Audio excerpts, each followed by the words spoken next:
Hello everyone, this is Know-It-All, and I'm back with another video. In this video I'm going to be reviewing Avast 7 for antivirus before. Avast 8 is going to come out sometime first quarter, so between now and March we should see actually a full release of the game. It's the rough estimate, and in this one I'm going to show you how to create a scan if you feel that your computer is heavily infected by some sort of malware. If you look down here, move this up there or something, you'll see a thing called Create Custom Scan. Click here, and you can give it any name you want, give it a comment, select the areas to scan. This is one of your first settings you'll want to do. Just click All Removable Media. You'll pretty much want to just click everything. It's pretty much what you're gonna do. You don't need to do interactive selection, auto start.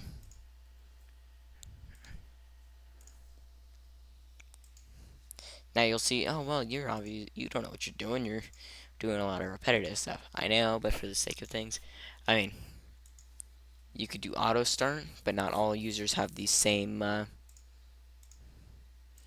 programs on all their accounts. So this is an easier way to do it. And you can just basically pick and choose which of these that you want. If you see like rootkit's full, rootkit's quick scan, full scan is what I recommend. Gives you the best scanning of all them. File types, click scan all files. That's what you're going to want. Then you're going to come over to sensitivity. Turn on the heuristics to high. Test whole files. And scan for pups. Potentially unwanted programs. You will then want to these ones I don't really bother with a lot of these settings. It pretty much hits the main one if you want, because it says please select which archive packer files Avast should attempt to unpack during the scanning. You can click all packs. Either way, this won't do much. I mean, this will just allow you to open these, but it's got the main ones, like it can do 7-zip, but it's got executables. It's got a lot of main ones, but you can turn all those on just for the sake of it. And yeah, and then this one, actions. You can configure these the way you want. Just delete it, the archive, it fails, do nothing. Click next, scan priority. The higher the priority, the less time they will take to escape, but the more resources it will consume. This is where you're going to want to help speed it up. And the stored data about scan files in the persistent cache. If you're doing a test, just a scan test to see if you won't use this a lot, and it's only for like a test to check the scanning efficiency of Avast, don't click this. You can click this, but you don't need this one. All this will do is it'll store the scanned files that it thinks that are safe to use, and it'll put them over there in the cache, and then it'll allow them to scan through them faster, because it already knows that the file's there, and it'll have a general idea what it is, so it can go through the file quicker. But it can always get infected, and so it'll continue to scan those regardless. Report file, you don't need to mess with these. Exclusions, you don't need to mess with those. You don't need to schedule it either. Yeah, there's really no point in trying to schedule it. But those are the main things, and then just need to everything like I did. Everything scanner too. It really does scan everything.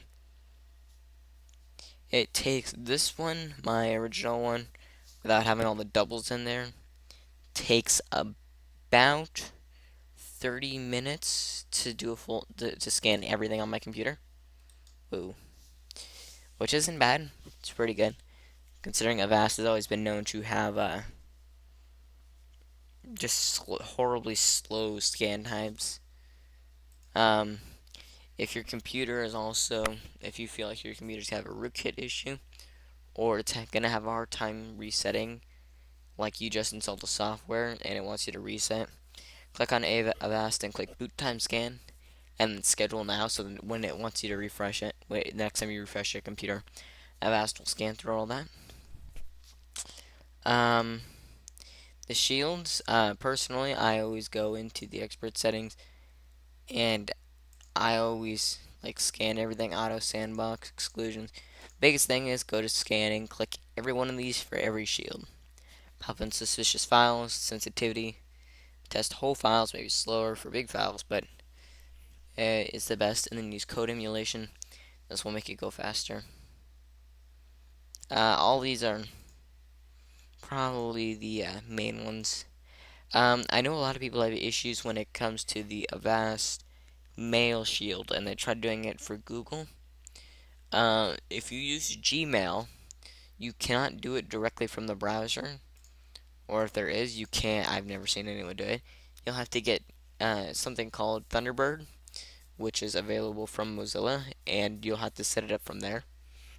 There's tutorials elsewhere. I could probably make one if needed.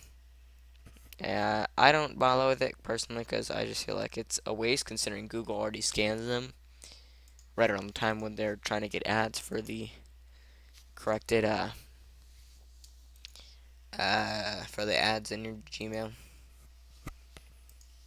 I'll quick breakdown. File System Shield is files that are on your computer after you scan them. It'll just show them here, and that's the one. Mail Shield scans your emails, make sure if they're safe with bad links or anything. Web Shield, um, any website you click on, this will scan.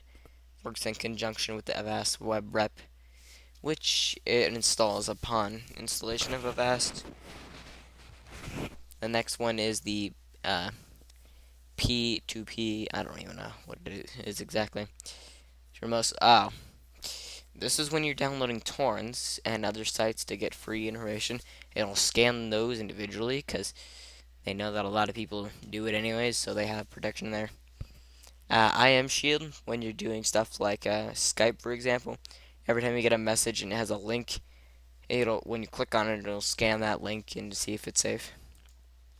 Network Shield, anything that comes in through your router, anything that's on your network, if someone else has like a worm and is trying to get into your computer, the Network Shield can try and block it. Script Shield, if you run a script like a let's say I tried creating an app, and let's say someone gave me a free program that they created, and I run it, and it's starting to like Avast will monitor it, and it'll see what it is that the program is doing, and if it feels that it is trying to take over the computer, then it will register it as virus and will throw it in the sandbox. Behavior Shield. Oh wait. Behavior Shield's practically the same thing. It's basically it works with the Script Shield. Execute on your system, and this is just all programs suspicious behavior.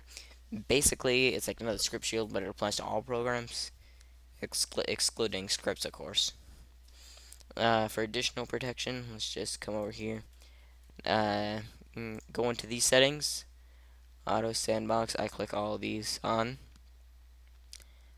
I don't like to exclude anything, but pretty much. Okay, let's actually give you these real quick. The RW and X is this one's when you read it. This is if you write it, and this is when you execute it. These are the exclusions. If you write the program, it will exclude it. If you're reading it, it doesn't. It'll as it comes in default, it won't count the Firefox. And if it's an execute, it never stops it. Persistent cache. Another thing is files. This is actually the file system shield because they're configured the same.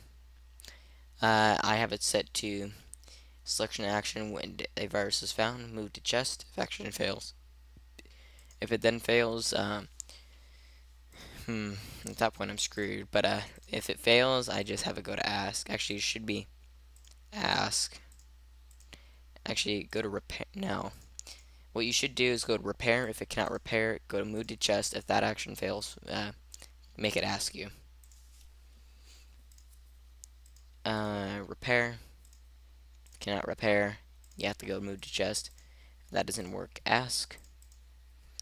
If this doesn't work, you go repair. You always have to have something after repairing, because if it doesn't work, then you're going to need some sort of action afterwards, or else it's going to default to no action. Move to chest and then ask. It's always good to have all three up, because it'll give you more control, and it will allow you to be safer and have choose of the files. Like, certain files give false. To put this bluntly, it's just a false positive, and it thinks that it's a virus when it's not. Pretty easy. Not a whole. Scan auto run items, USB key or floppy disk when they already still existed. Well, they still exist, but they're dead. Other than that, not a whole lot you can do to give you maximum security from Avast. And when Avast 8 comes out, I'll do a little review. I was going to do one. Unfortunately, it is not Windows 8 compatible, so I did not bother with trying. I just didn't bother doing it, because the only thing that I have for VMware is also Windows 8. I just used the stupid. I could probably whip out my old XP disk if I could find it, but there's just no point. Yeah. So thank you for watching. Like, subscribe, tell me in the comments below what else you'd like to see, and you can follow me and go to my website at www.thedailyexposition.blogspot.com. I will soon be looking into just getting my own URL, because I'm kind of annoyed with just blogger, that blogspot. That doesn't sound professional. But thank you for watching, and goodbye.